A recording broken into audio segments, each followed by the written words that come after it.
Good morning, everyone. It's great to be back here in the Philippines as this prestigious ISOG event.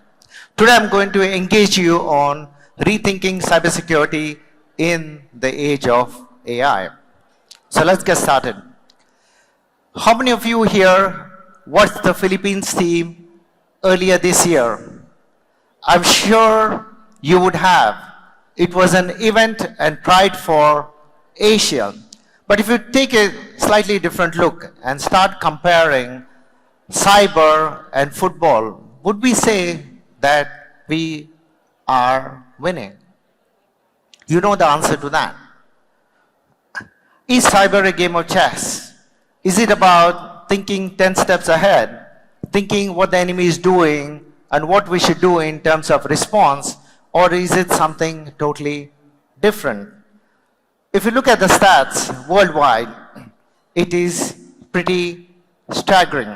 So this data checkpoint captures every time. And if you look at the numbers, it's crazy. You're talking of 50 to 60 million of attacks every day.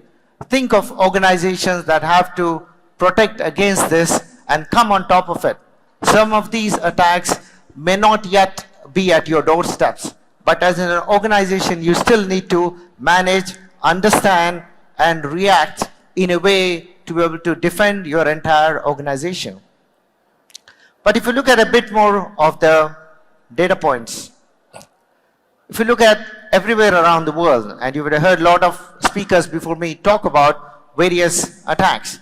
You look at the attack that happened in Tokyo, where the port itself was devastated and the entire shipment was not available. You look at a country that could not operate because of a cyber attack.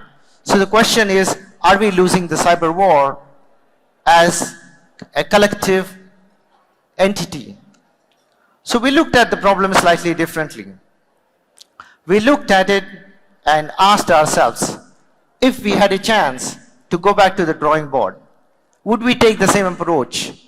Would it be a best-of-breed approach? Would it be a band-aid approach? Would it be a reactive approach? If not, what will it look like? We are not talking about protecting against yesterday's attack, but we are talking about protecting against tomorrow's attack. For us to be able to do that, we got to look at the problem slightly differently. We got to look at it more holistically. So, the first thing, let's define cyber. Cyber attack is fundamentally a weapon, and thus cyber is a warfare. What does this mean? It means that you need to operate with a warfare-like mindset and be able to protect your organization. So how can we do that? One of the best authors in warfare is none other than Sun Tzu. He, in his Art of War, talks about three things. The first one, if you know the enemy and know yourself, you need not fear the results of the 100 battles. But many organizations struggle to be in this state. They are either in know yourself but not the enemy, or know the neither, and thus attacks continue.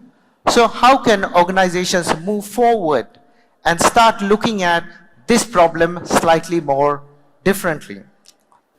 So today's attackers use AI. They use AI, including ChatGPT and all of its capabilities, with regards to creating deepfakes, phishing, and everything else.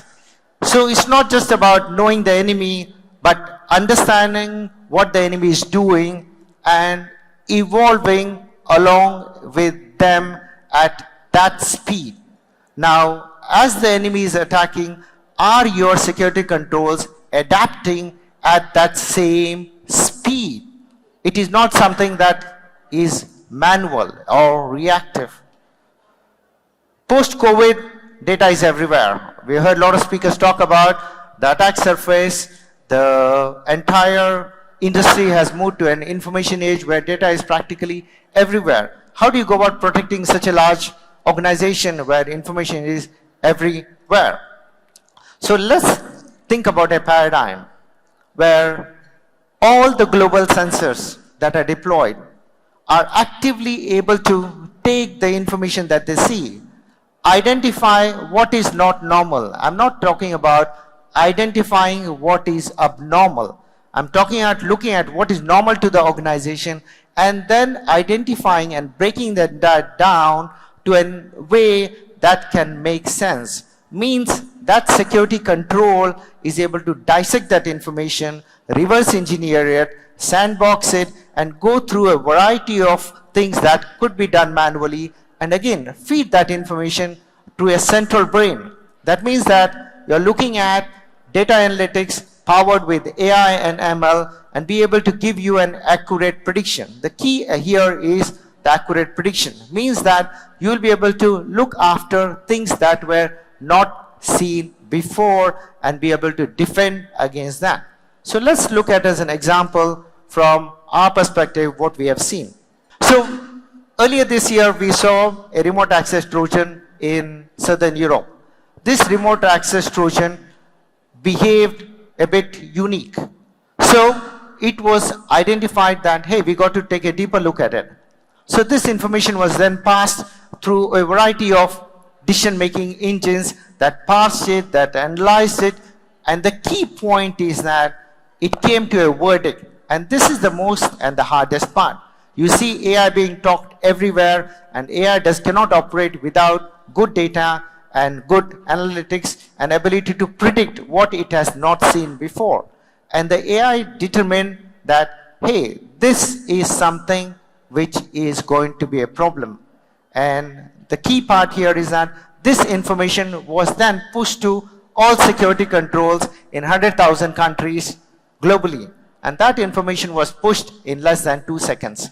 And this power is not possible unless you have AI on your side, working with you, learning from everything that's going around the world, and this is humanly impossible. Let's take another example. Log4j.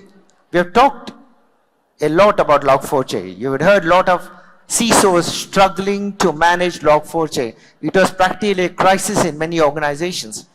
But why? Log4j was an anomaly. It was not something that was normal.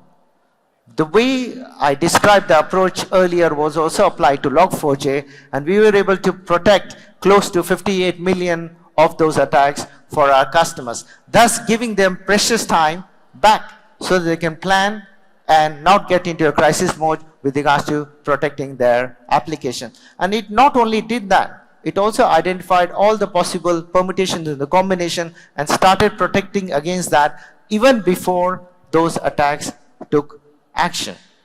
So how is this all possible? This is all possible by bringing all of your security controls together. We are talking of APIs, you're talking of IoTs, you're talking of malware, endpoint, network, cloud, email, or application. How can the information that is gathered by all the security controls in your environment be brought together, analyzed, and powered by AI, came to a predictive decision, and that decision can then be automatically applied on the security control so that the security control can take action. The key is ability to use the intelligence in a preventive way to protect the organization. And it is very hard for many organizations to just gather information, pass all that information via an SOC or a SOAR platform, and start looking at it and manually tweaking all the controls globally. So how does an architecture for an organization look like? Fundamentally, it looks at it a lot more holistically. And you heard earlier, this morning there was a talk about best, security by design. Now, when you talk of security by design, does it mean that the old security practices need to apply, or you got to look at every security control in isolation? Why are we not looking at security controls across the entire ecosystem of the organization? A unified security architecture that works from code to cloud, from infrastructure to application, from end users to data, and with a unified visibility and management, along with an intelligence-powered AI that can give you that information to be able to protect the entire organization a bit more holistically. And that, my dear friends, is what you can watch at Checkpoint's booth if you happen to visit that. So with that, thank you. Yeah.